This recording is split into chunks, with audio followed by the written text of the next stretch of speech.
Hello, my friends and my colleagues and my fans everywhere. This is the fourth episode in fever in clinical practice.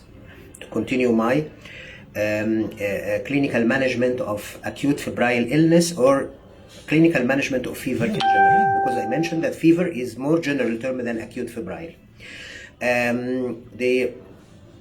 When we are examining a patient with fever for a possible pathology, before considering, as I mentioned, fever is a hallmark to a clinical disease in most of the cases in clinical practice. Again, fever is a hallmark to clinical disease in most of the cases seen in clinical practice. That is clinical disease, I mean pathology. But remember that before considering pathology, that there is a pathological cause of fever, and as I mentioned, the most common pathological cause is infectious process or infectious cause, and the most common infectious cause in most of the cases of acute fever is viral. That is viral infections, and to be more precise, respiratory viral infections like the colds and flus caused by common cold, influenza, seasonal influenza, parainfluenza, respiratory syncytial virus, echoviruses, other causes of respiratory infections due to viruses causing flu or flu-like manifestations, including even the COVID-19 or the SARS-2. We all know the current pandemic or the recent pandemic with COVID-19. It's also one of the respiratory viral infections. So, but it's not the only one. There are many viruses which can cause similar and overlapping clinical picture of flu with or without general and systemic manifestations and the complications. But before considering infections, before considering viruses, before considering infectious causes in acute fevers, which are fevers of recent onset lasting less than 2 weeks, and they are usually self-limiting, run short natural course, and then they resolve completely without even complications in most of the healthy people. Remember that we have also physical factors which can cause acute fever. Don't forget to ask about physical and chemical and environmental causes of acute fever. Maybe insect bite can cause acute fever. Ask about any recent insect bite. And look for site of bite, especially in areas, in rural areas, or in villages, or in deserts, or in remote areas in which insects and animals and snakes and scorpions and spiders live. I have seen in my life many cases in some countries of acute fever due to insect bite. So ask about this. Don't forget to ask about this. Don't focus. Don't let the issue that infections and fevers is the most common, and let you forget other unexpected or unpredictable causes of fever which might be seen in clinical practice. That's why the clinician should have a broad mind. The clinician, the good clinician, the skillful clinician, the smart clinician should have a broad mind, and he should not be telescopic in thinking. He should not be telescopic in thinking, in vision. I mean vision by the brain, not vision by the eye. The smart clinician should have a high index of clinical suspicion. We say high index of clinical suspicion. Think about the impossible. Try to have imagination. And this is what I mentioned, that knowledge is limited, but imagination is unlimited. Try to have a broader vision, not telescopic. Try to have imagination rather than just a knowledge. This is very important to remember when you are sitting, working as a clinician in clinical practice facing patients' acute and chronic cases. Check about any environmental causes of fever. Physical like sun, for example. We have sunstroke. Sun can cause temperature elevation. Sun can cause fever. This is what we call the heat exhaustion and the sunstroke and heat stroke and even malignant hyperthermia. and malignant hyperpyrexia, which can even cause coma and may even cause death with high mortality. So the sun, exposure to the sun, for example, exposure to temperature, extreme temperature changes in the environment can affect the temperature of the body, either by hyperthermia and hyperpyrexia in severe cases due to exposure to the sun temperature, especially in dry environment for a long time, like those working in the outdoors, exposed laborers in construction sites and under the, especially if they are dehydrated, they are fasting, they are liable to get the sunstroke or heat stroke with hyperthermia and even hyperpyrexia. As I mentioned, this is a wide range of sun heat related fevers. Also, exposure to chemicals and to radiations can cause like inhalation of toxins and toxic fumes and toxic chemicals. They might cause fevers and with other organ damage and physical damage with different symptoms and signs related to differences. So fever may be related to toxins and the chemicals in the environment, especially in mass population, in wars, in catastrophes, in atomic bomb explosions, in exposure to irradiation. They might cause fever. So check this: chemicals, toxins, sun exposure, also animals and animal bites. This is very important to ask about. Maybe the subject is bitten or stung by a snake or by a spider or by small unidentified insect like mite, like tick. It can cause fever. So check this, very important in the history, especially when you are working in rural or remote areas or villages or unfamiliar and irregular areas of the world, and you are confronted with such situations. Also check drugs, very important. We have a long list of drugs which might cause fever, and this is what we call drug-induced fever. Drug-induced fevers have many mechanisms, and among the examples we have the neuroleptic malignant syndrome, we have the paracetamol and antipyretic drug-related fever. They are used to treat fever, but if they are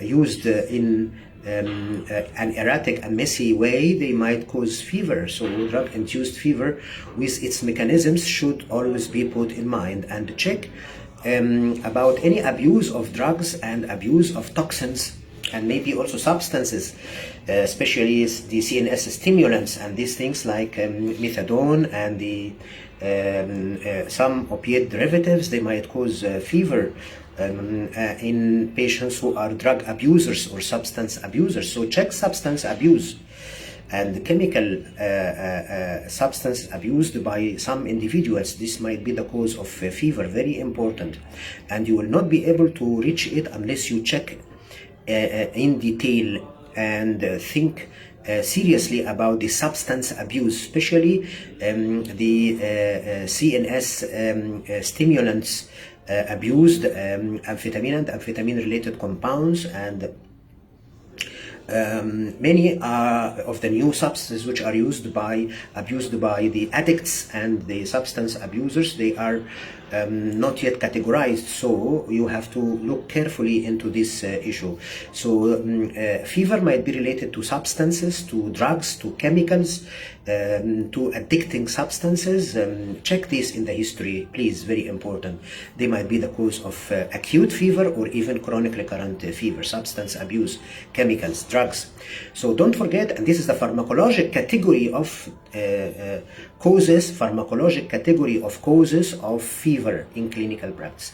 So don't forget the environmental, physical, and the chemical. Don't forget the pharmacological, drugs and substances, etc., as causes of fevers. both acute febrile illness and in chronic recurrent fever. This is generally important to think and to spot them before thinking or before you proceed to think about pathological causes of fever, which is the focus of most of the physicians. They always focus on the pathology.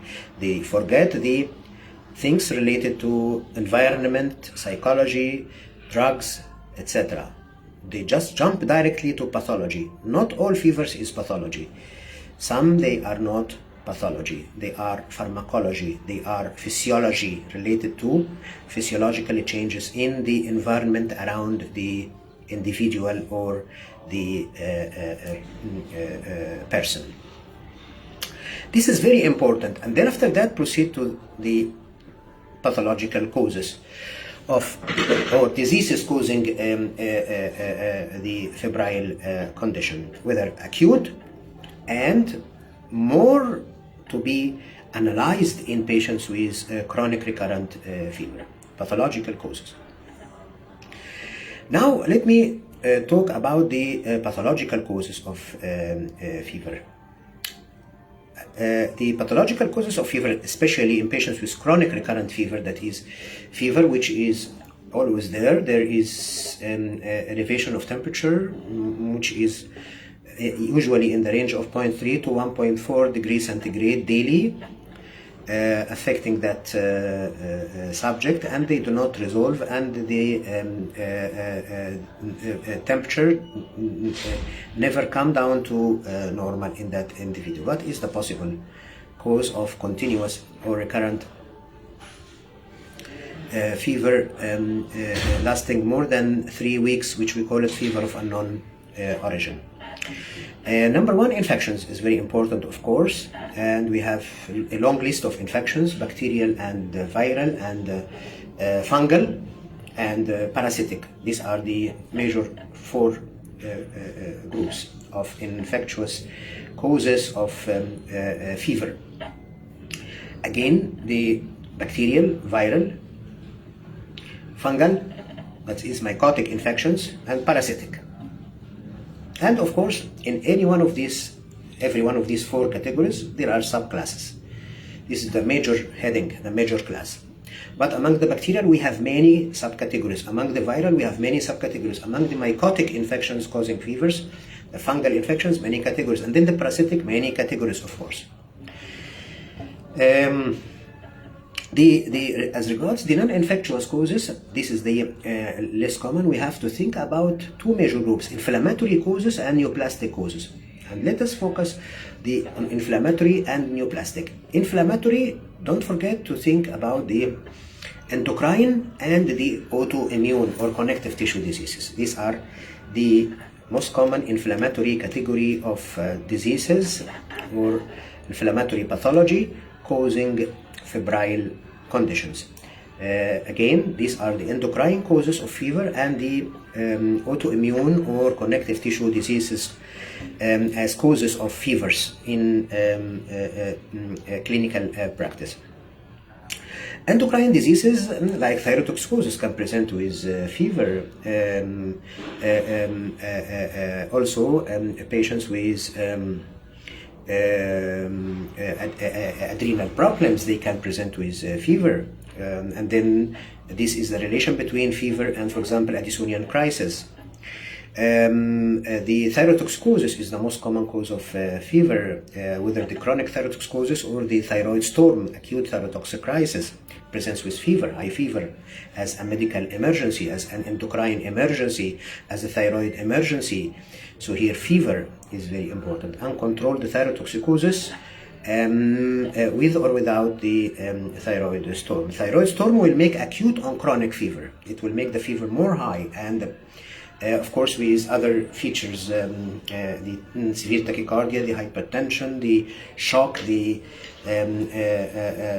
heart failure, the cardiomyopathy, all of these things. I will not explain the thyroid storm in this presentation. So fever, endocrine causes of fever also, this is very important. And the connective tissue diseases causing fever, the lupus can cause fever, Mixed connective tissue disease can cause fever. Connective tissue overlap syndrome can cause fever. Vasculitic syndromes like Wegener's granulomatosis, like granulomatous polyangiitis or granulomatosis with polyangiitis, which is Wegener, like Takayasu's disease, like giant cell arthritis, or many of the vasculitic syndromes affecting the small or medium-sized or large vessels can present with fever due to systemic inflammatory reaction, which is autoimmune. And one of the features or clinical manifestations of systemic autoimmune inflammatory reaction is to present with fever. So connective tissue diseases, we should look for connective tissue diseases in unexplained fever, especially after exclusion of infections. So connective tissue diseases. Neoplastic disorders can cause. Many malignancies can present with fever. Fever is a presentation of many malignancies, and this is usually considered as the most common paraneoplastic non-metastatic manifestation of cancer. The most common paraneoplastic non-metastatic manifestation of cancer is fever and loss of weight, cachexia. So these are considered among the causes of fever. Neoplasms causing cancer and fever. This is a lecture presentation by itself. So that's why in patients with fever of unknown origin, we should always, after exclusion of connective tissue diseases and endocrine diseases and infections, which is of course number one, we should look for underlying malignant condition inside the body causing the fever, whether solid malignancy or hematological malignancies, that is blood cancer, leukemias or lymphomas or plasma cell dyscrasias like multiple myeloma or other plasma cell disorders, or any of the leukemias or any of the lymphomas, the Hodgkin's and non-Hodgkin's lymphomas. So remember that these are all possible. And then we have also what we call the CNS causes of fever. This is another category of fevers, especially fever of unknown origin. CNS causes of fever, and this will be my next presentation or my next episode. It will be about the neurological causes of fever.